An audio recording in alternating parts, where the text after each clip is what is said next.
Ford is really making a big mistake this year. It's blundering. It's losing an opportunity to be relevant in the new world. The new world is going to be electric cars. It's just period, nothing else. It's going to happen within a few years. We know this because battery prices this year are tipped to fall a further 50%, meaning it'll be cheaper to make an EV by the end of this year than what it will be to make a gasoline-powered vehicle. That's not some sort of hyperbole. It's simply fact. Think about it. The cost of the battery, right, is 30 to 40% of the cost of the vehicle. If that price of that 30 to 40% part of the vehicle falls by a further 50%, after it just fell by around 40% last year, clearly the price of a battery pack will fall to around $3,000 on average. That means clearly by the end of this year, if you are mass producing an EV, it'll be cheaper to manufacture than a gasoline powered vehicle. Now, Ford Mustang Mach-E, it's a pretty decent vehicle. I think it is. It's decently well priced. Ford have just fired, I believe, 1,300 staff who manufacture the Mach-E. And as a result, its sales have just fallen a further 50%. Now, people are saying, cut the price. It's already very affordable. It also qualifies for EV incentives. However, Ford are really missing the opportunity here to not become the next Kodak. Hello, my friends. Welcome to the channel. I'm Sam Evans. You're watching the Electric Viking. I'll be at everything electric this year. Everything electric. It's actually in 1 week's time. I'd love to see you there. Tickets, 20% discount. I'll put my promotion code in the description below. And yeah, if you're there, come and say hi. It'd be great to meet you. The Ford Mustang Mach-E, it's about to be released actually in Australia. Initial prices were much higher than the Tesla Model Y, but I believe Ford have reduced the price recently. Still a bit too expensive here in Australia, in my opinion, but there's still a lot of passionate Ford fans. And there's a lot of passionate Ford fans. Unfortunately, though, they're just not really buying the Mustang Mach-E in the United States. Sales have just fallen by 50% in January, which is quite disappointing. Ford's EV sales fell 11% in January amid slower than expected demand. But if you look at it year over year, if we look at January of last year, sales are 50% lower. This shouldn't be the case. Ford said that they will ramp up production, but they're not.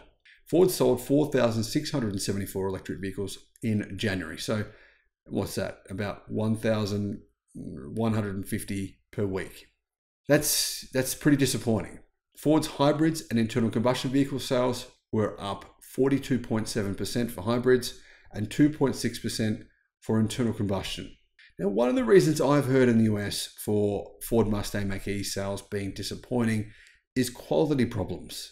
That's what I've heard. Now, I don't know this firsthand, but I have seen videos on YouTube. I've seen Consumer Reports data, which says there has been a fair few quality problems. But, I mean, let's be fair here. That's kind of what Ford's known for.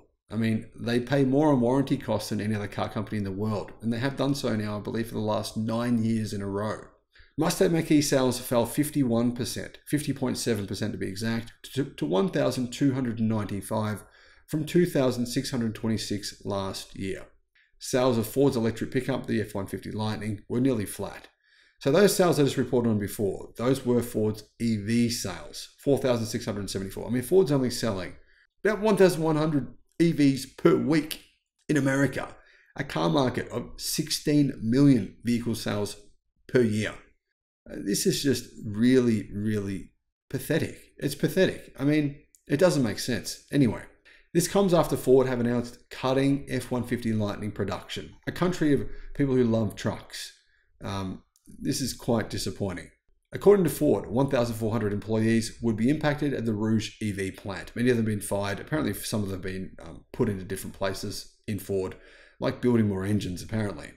Despite the slowdown, Ford CEO Jim Farley still sees a bright future with its electric vehicles. He said, especially with our upcoming digitally advanced EVs and access to Tesla's charging network beginning this quarter.